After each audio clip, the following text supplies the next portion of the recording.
Namatay matapos makuryente ang isang batang lalaki sa Badok, Ilocos Norte.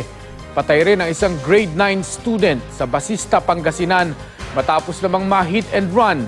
Makibalita tayo kay Jasmine Gabriel Galban ng GMA Dagupan. Pauwi na mula sa kapilyang grade 9 student na si Brandon Manzon nang ma-hit and run sa Basista, Pangasinan.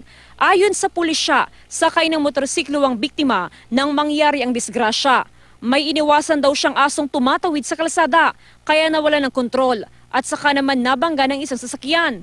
Lumalabas na itong sinasakyan na motor ng victim ay nabundol ng isang owner-type jeep.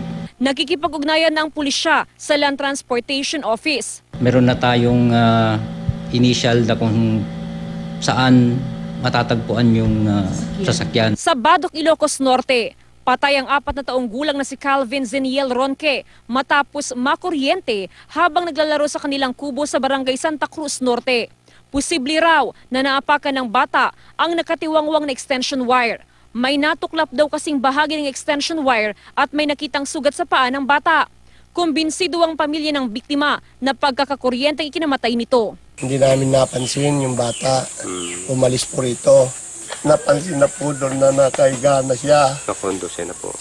Nakandose na, opo. Jasmine Gabriel Galban, Nagbabalita, Pilipinas.